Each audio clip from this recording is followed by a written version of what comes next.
We all have seen this tweet from Lewandowski regarding his retirement from the national team. In a space of few days, Lewandowski had his captain armband taken away and announced publicly that he won't play for the national team until this coach is still the manager. Then, Zieliński was appointed as the captain, but he missed the game due to an injury. Finally, Poland lost the game against Finland, leading to the coach resigning and Lewandowski most likely coming back. A lot of people have shared their opinion, but let me paint the full picture for you and show you how embarrassing the Polish national team and the Polish FA have been in the recent history. In 2007, UEFA announced Poland and Ukraine as the hosts of Euro 2012. Franciszek Smuda was appointed as the Polish coach after his predecessor, Leo Ben-Hacker, failed to qualify for the 2010 World Cup. As Poland were the hosts and didn't need to qualify, Smuda would only play friendly games for the next 2 years. The Polish national team played against teams like Thailand, Singapore, Mexico or Ivory Coast. These choices puzzled fans and pundits who questioned the value of such opponents when Poland would ultimately face European sides in the actual tournament. During a return flight from one of these friendlies in North America, two senior players, Artur Boruc and Michał Żewłakow, shared a glass of wine on board. Coach Smuda, known for his strict discipline, confronted them about it mid-flight. He had previously made it clear that drinking alcohol was not permitted in the squad. The disagreement escalated and the fallout was severe. Both Boruc and Żewłakow were excluded from the national team for the remainder of Smuda's tenure, meaning that they would miss out on Euro 2012 despite being two of Poland's most experienced players. In the search of reinforcements, the coach also began to travel around Europe, looking for any players eligible to play for Poland. The problem was that their link to Poland was having one Polish grandparent, and many of them couldn't even speak basic Polish. In this list of players we had most notably Ludovic Obraniak, as well as Damien Perquis, who both played for the French youth teams, as well as Eugen Polański or Sebastian Benisz, both players that played for German youth teams. Smuda also wanted Laurent Koscielny, but the Arsenal defender did not show up for the agreed meeting. The tournament itself was a one to forget for Poland. Despite a good start and an opening goal of the tournament which was scored by Lewandowski, Poland drew the first two games and then lost the final game to Czech Republic, which resulted in Poland being eliminated in the group stage and Smuda leaving his job as the coach of the national team. The coach was criticized by players and pundits for his weak preparations to the tournament as well as training sessions, one of those players being Lewandowski. Lewandowski said, "We were not worse than the Czechs. The coach had a lot of time to prepare us for the most important tournament of our lives. He didn't do it. It hurts me." He also added, "We did not belong to the favorites. We were the weakest team according to the FIFA ranking. However, since we knew that we might lack skill, at least we should be perfectly physically prepared to outrun the opponents and beat them physically. But the preparation did not look like it should." Jakub Błaszczykowski was also heavily criticized by the fans, but not for his performance, because that wasn't too bad. It was for playing a key role in a ticket scandal. After the last game, Błaszczykowski publicly raised the problem with tickets for the families of national team players. He said, "Many people have no problem entering the stadiums, but our loved ones do." President Grzegorz Lato said in interviews that he has a great relationship with the team, which I personally disagree with. Everything that we decided on with the president didn't happen anyway. A wave of hate poured out against Błaszczykowski. Outraged fans and many sports commentators accused him of thinking about private matters and how to get tickets for the match for his family instead of focusing on the game. A few years later, Błaszczykowski mentioned this topic and defended himself by saying this: "It wasn't about the number of tickets, but about the fact that we, the footballers, were being lied to by the Polish FA all the time. We had to spend our hours thinking if our families, who had travelled halfway across Poland, will be even able to enter the stadium."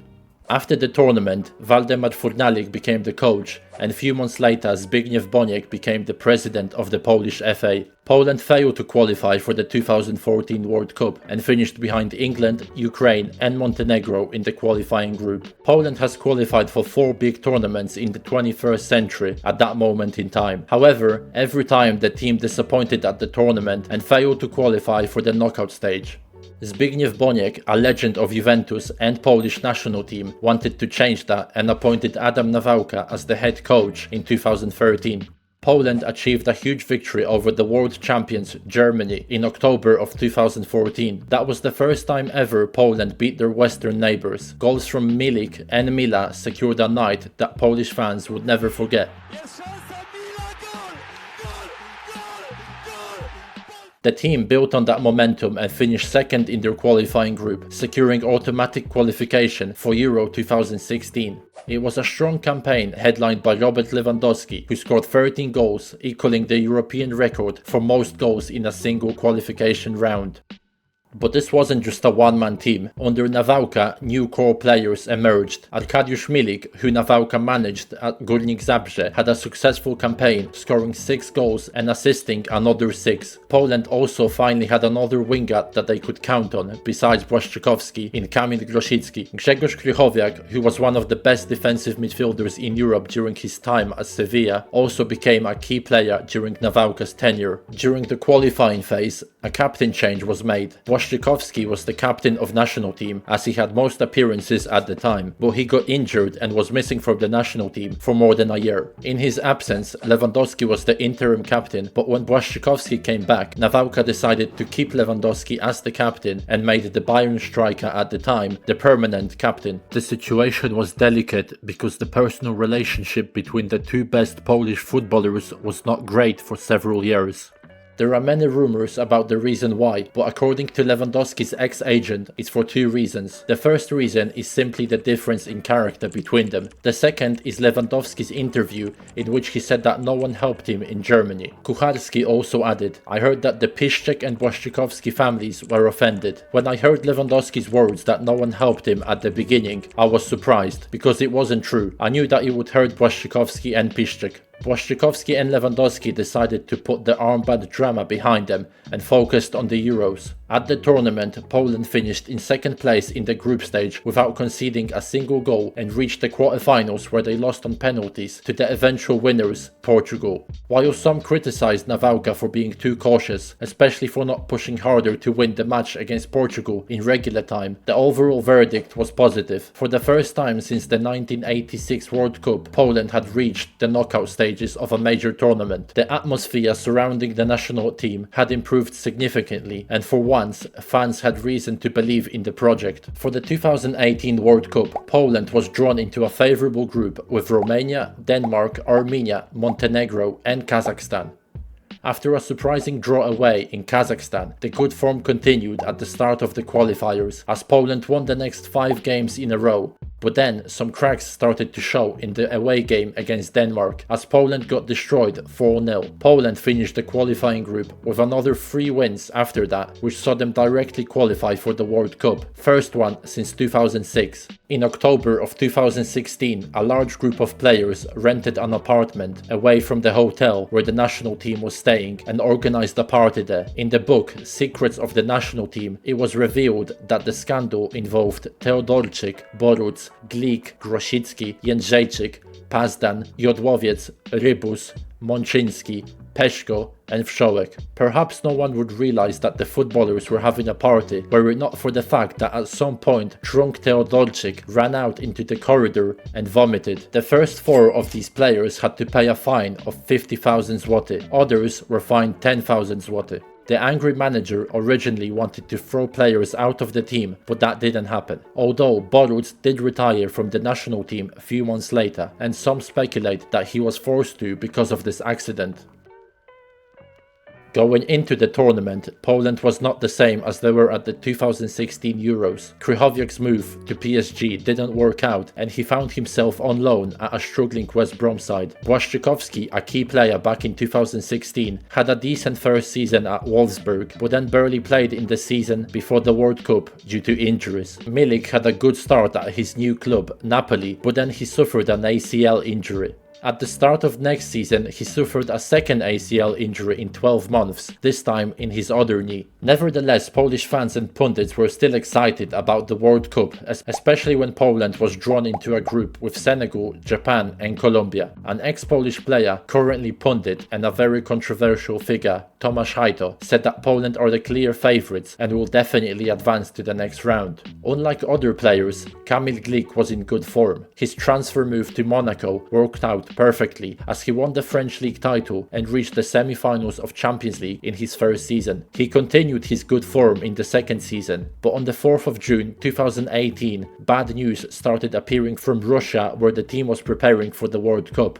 Kamil Glik suffered a shoulder injury while playing a game of football tennis during training. The injury was severe enough to put his World Cup participation in doubt, as he was supposed to be out for 5 to 6 weeks. Given his importance as a defensive leader, this caused panic among fans and media. Shortly after the incident, media reports began to circulate suggesting that players were engaging in off-field activities that may have contributed to the injury. One article claimed that some players were drinking alcohol during the training camp, with speculation that Glik might have been injured while intoxicated by falling down the stairs. Glik addressed these rumors, and he confirmed that the players were allowed to have a few beers on a day off with the coach's permission, but denied that alcohol had anything to do with his injury. With the absence of Glik and poor form of many players, Poland lost the first 2 games. Glik came back for the final game, and Poland won 1-0 against Japan, but it didn't matter. There was another embarrassing moment in that game, as at the end of the game both teams were not even trying to play football, as both were happy with the result. Brzeczek, who was standing on the sideline, waited 10 minutes to be subbed on, but the ball didn't go out of play and he didn't even appear on the pitch. Some players were even trying to fake an injury to stop the play, but the referee wasn't buying it. Nawalka left the national team and Brzeczek became the new manager. A manager who has won absolutely nothing. 0 trophies. I can't say much about him as a manager, but he did play for Poland during his football career and even won a silver Olympic medal. Oh, and he is also the uncle of Brzeczek.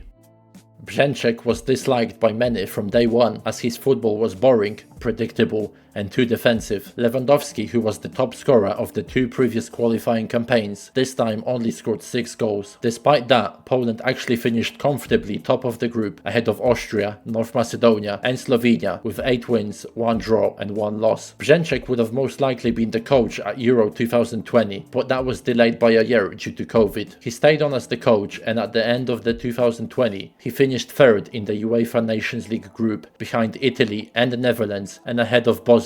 Poland finished with a neutral goal difference and lost the games to big teams by narrow margins. However, the public and the media were still not satisfied with the playing style. At the beginning of 2021, Brzeczek was sacked by Boniek. He claimed that Boniek did it because of the pressure of the fans and the media. He said, "Boniek did what you wanted, just not at the time that you expected. He sacked me mainly because of you, because he wanted peace." The fans and the media were not the only ones that disliked Brzeczek. Lewandowski also did. He never said it directly, but gestures like the one after the match against Italy meant more than 1,000 words. After the match, Lewandowski was asked about the team's idea for the match. However, Lewandowski stayed silent for 8 seconds, essentially giving up on and firing Brzeczek.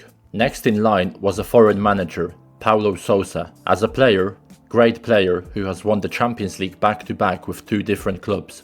As a manager, pretty average and also a big journeyman. Looking at his history prior to joining, he never stayed anywhere for longer than 2 or 3 years. He became the 2nd foreign manager in Poland's history. Sosa played how the fans wanted, which was very offensive football, with 3 at the back, very offensive wingbacks and 2 strikers. Sosa gave chances to younger players like Jóźwiak, Puchacz, Świderski or Kozłowski, who became the youngest player ever to play at the Euros, a record later broken by Lamine Yamal. He didn't start his tenure with Poland amazingly, as he drew 3-3 with Hungary in the World Cup 22 qualifiers, but then managed to get a draw against England at home and beat Albania twice. The 4-1 win at home was especially impressive. However, his offensive style resulted in Poland conceding many goals. Poland conceded goals against teams like San Marino and Andorra. In between the World Cup qualifiers, Euro 2021 happened, and the problem with conceding goals continued. Even though Poland played great offensively, created a lot of chances and scored in every game, they ended up with 2 losses and 1 draw.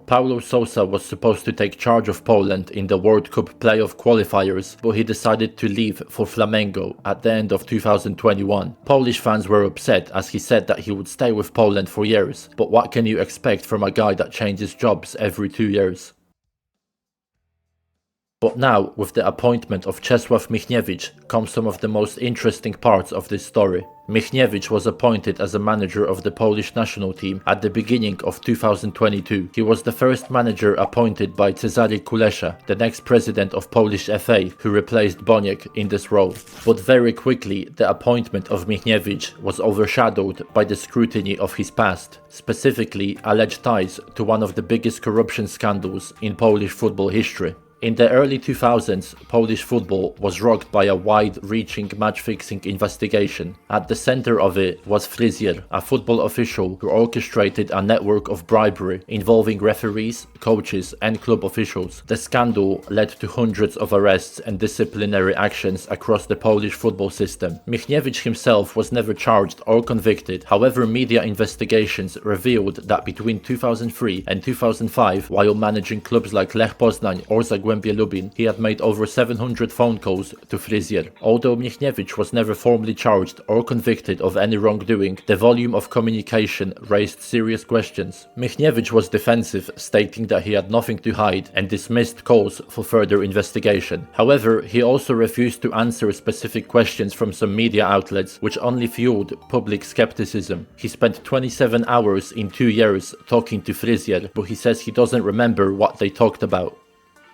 But on the pitch, Michniewicz's team achieved the result that everybody wanted. He defeated Sweden in a World Cup playoff match, which saw Poland qualify for their second World Cup in a row. Michniewicz was a very defensive manager, even more defensive than Brzeczek, and at the tournament itself, his main focus was not conceding goals. And that's what happened in the first game, as Poland drew 0-0 with Mexico, with Poland having only one shot on target, which was the missed penalty from Lewandowski. In the second game, Saudi Arabia was waiting. The Saudis were all over Poland in the first half, and Polish players were really close to getting sent off, but eventually Poland made them pay for their missed chances, as Zielinski gave Poland a 1-0 lead. Few minutes later, Saudi Arabia had a penalty, which they missed. The Saudis continued to attack in the second half, but again it was Poland that scored, with Lewandowski making it 2-0. In the final game, Poland was absolutely destroyed, even though the result might not show it. But thanks to Mexico winning the other game, Poland qualified on goal difference. Poland achieved its primary goal, advancing to the knockout stages of the World Cup for the first time in 36 years. But what should have been a moment of celebration quickly became overshadowed by an off-field controversy known as the bonus scandal. Polish Prime Minister had privately promised the players a significant financial reward,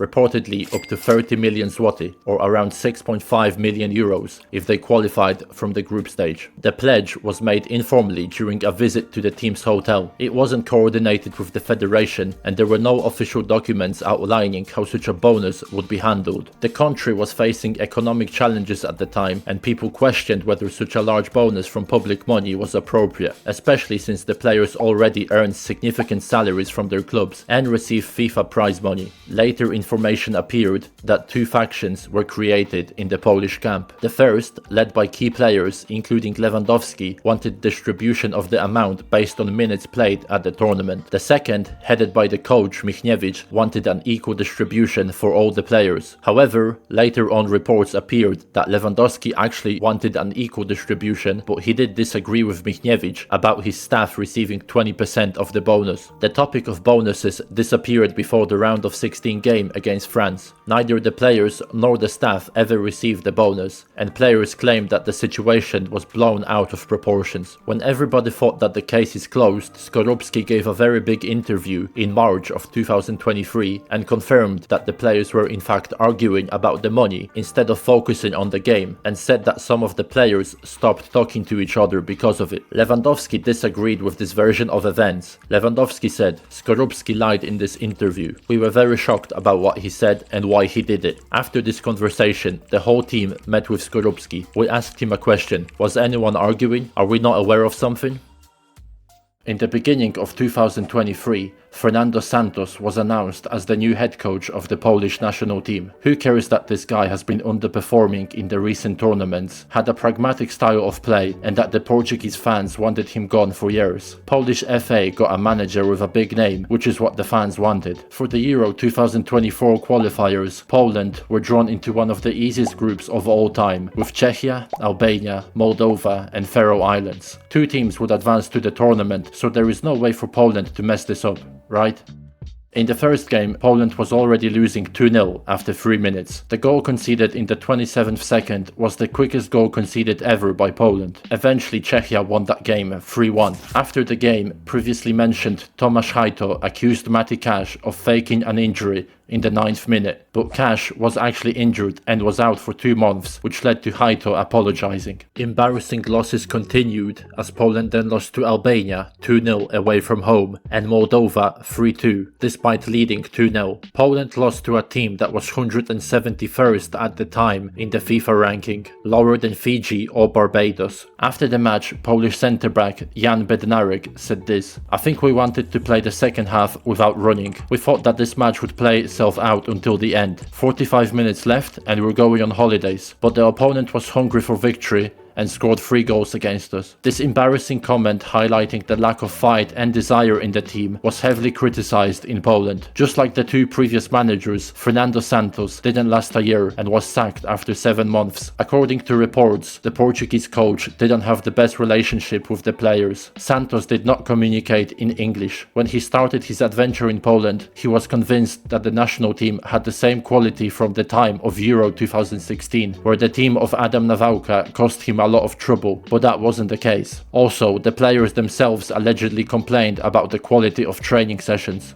The 2 favourites for the next position were Marek Papszun, who took Raków Częstochowa from the 3rd tier to the Polish top division and won 2 Polish Cups as well as the Ekstraklasa title with them. The other one was Michał Probierz, a manager who has spent about 15 years managing in the Polish league, won the Polish Cup twice and finished 2nd once, managing various mostly mid-table clubs. But the whole selection process was allegedly just a farce and a play, according to Papszun. Probierz was the chosen manager from day one, as he was good friends with Kulesza, the president of Polish FA. Speaking of Kulesza, he was recently re-elected as the president of the Polish FA for his 2nd term. That's because he was the only option available. There was no other candidates. Kulesza himself is a very controversial figure, much more than the previous president, Boniek. According to some investigations, Kulesza was supposed to be completely drunk during Poland's match against Albania in the Euro qualifiers. According to witnesses, the president of the Polish FA did not control his behavior, and that wasn't the only time. Probierz in his debut struggled against Faroe Islands, but eventually beat them after they went down to 10 men. Then a few days later he drew with Moldova, another embarrassing result, but I guess it's better than a loss. Poland finished in the 3rd place, but luckily thanks to the Nations League playoffs they still had a chance to qualify for the Euros. In the playoffs, Poland destroyed Estonia 5-1 and then played Wales in one of the most boring matches ever. Poland failed to register a shot on target in 120 minutes of play, but managed to beat the Welsh side on penalties. A frustrating part of this coach's time was the constant confusing decisions and selections, such as giving a chance to Patryk Peda, a centre-back playing in the 3rd division of Italian football. Poland doesn't have the biggest pool of players, but they definitely have players playing at a higher level than this. Before the Euros, Probierz would play with a midfield 3 of Zieliński, Piotrkowski and Ślisz, but for the first game of the Euros against Netherlands, he decided to switch to Zieliński, Szymański and Romanczuk. Poland lost that game 2-1 despite taking the early lead. In the second game, Probierz went back to Ślisz and Piotrkowski, 2 technically limited players in a game against a weaker rival, at least on paper. Definitely not in reality, as Austria comfortably beat Poland 3-1. Thanks to these results, Poland became the first team to be officially eliminated from the 2024 Euros. The final game didn't matter much for Poland, so of course they actually performed and got a draw against France. Probierz promised to give a chance to young players, but in reality these players were given 1 or 2 chances with limited minutes or playing out of position and then were never seen again, like Ojedele, Gurgul, Amejał,